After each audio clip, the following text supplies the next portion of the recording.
fighting for the family, standing for the church, laboring to return to a moral and biblically based culture. This is the American Family Association at AFA Today.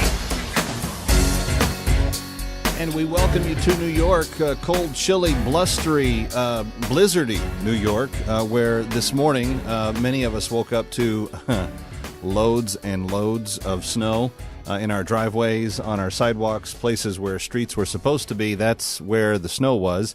But nonetheless, Kevin McCullough here in the belly of the beast in New York City, ready to talk to you about the top stories of the day nonetheless on AFA Today, here on the incredible outlet that you use each weekday for the place where you go to get your news and commentary in a context and in a delivery system that you understand, the American Family Radio Talk Network. And we couldn't be happier than to be with you every single day at this same time, at this same place.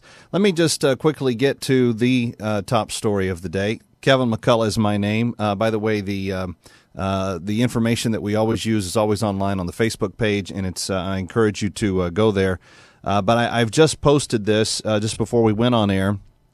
And today, if you pull it up, you will see that we are in the midst of yet another test of and a symbol of the administration not understanding genuinely what religious freedom is. Let me give you some background on this. Yesterday, early the day before, actually, Sonia Sotomayor had taken up a case in the Supreme Court saying that temporarily a group of nuns from the Denver area, I believe, would be exempt from Obamacare on the basis that they had questions about being forced to basically consent to the very moral issues that violate their own faith. So these nuns had gone to the court and they had said, look, if you force us to go through with this contraception mandate, we will be forced to participate in activities that we don't wish to. So even if it's just us providing these benefits for the people that work for the hospital that we run, et cetera, it violates us to have to provide that. It violates our belief, our personal practice of faith. It violates that for us to be complicit and to go along with this. So the Supreme Court Justice Sonia Sotomayor said, "Okay, you have a temporary reprieve on this, and until the Supreme Court decides to take up the whole matter." The interesting thing about this is twofold. One, the Catholic Church has not been particularly against Obamacare start to finish. They generally think that health care needs to be something that is made given easier access to. They generally view it as a fundamental right to have some sort of health care provision for every person alive. I don't hold to the exact same ideology of those particular pieces of practice in terms of doctrine, but I understand where they're coming from. They're not opposed to a government system that tries to seek and help the poorest of the poor and help everyone receive health care. They view that as a ministry of mercy. I don't have a problem with them believing that. I think there's other ways that you can interpret what mercy looks like and how you can apply it. So having said all of that, the fact that it was these nuns that brought this case and said you're forcing us to violate our religious conscience is a pretty significant thing, because what you have before the Supreme Court someone that's fundamentally in favor of Obamacare outside of the religious mandates issues, but wants those mandates overturned. So you're not exactly talking about a hostile group of people to the overall welfare of the law. Nevertheless, according to the Associated Press and Fox News and a few others today, the Obama administration today asked the Supreme Court not to exempt the Catholic nuns from an Obamacare requirement to offer contraceptive coverage after the High Court had given them a temporary reprieve earlier this week. The court filing comes in response to a surprise order issued shortly before coverage under the law that went into effect by Supreme Court Justice Sonia Sotomayor. I told you that part. The justice issued a stay late Tuesday preventing the government from enforcing the so-called contraceptive mandate against the Little Sisters of the Poor home for the aged. So it's a nursing home. The group of so what they would be forced to do is offer the people that work at the nursing home insurance coverage that would violate the very specific doctrinal principles that they have. Now let me explain something here. The administration believes that they fixed it, quote unquote, by saying, well, we're not going to force you, the nuns, to provide the contraception or the abortions. We're not going to force you to do them. We're going to force you to provide an insurance carrier that will provide them. Therefore, your conscience is clear. That's the way it always works with these people. As long as the administration believes that the person in question has a clear conscience, then there's no need for the person in question to then question their conscience. It's really quite a stunning display of arrogance for the administration to continually say, we know more than God and we know more than you. But that's what they do. The Justice Department, responding before the Friday morning deadline, reiterated its argument that the group has no foundation for the case. They're saying this group of nuns, they're upset about this.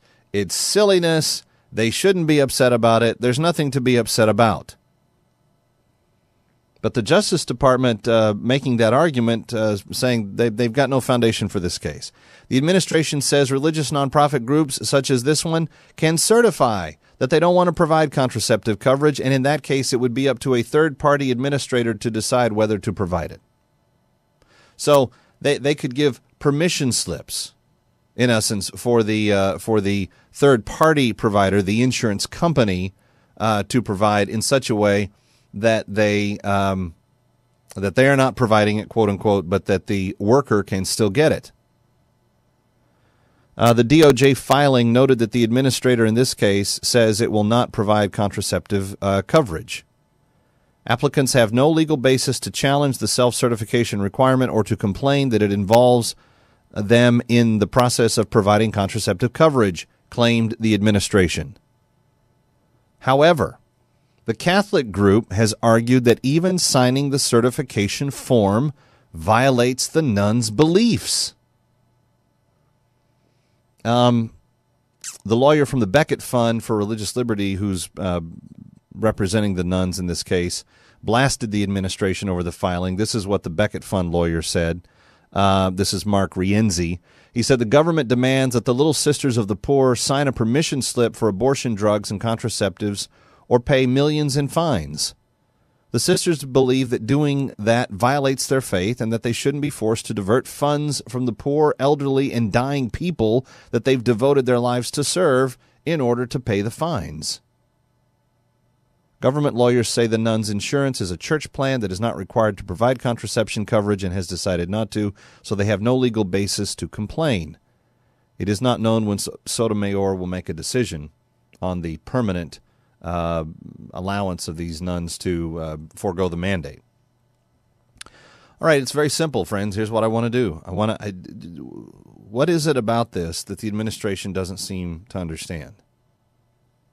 If you force a nun to sign a permission slip saying that they can, that the employee can go against the standards and values of what that employment officer or employment employer holds, if you force them to sign a permission slip, it's no different than forcing them to provide the coverage.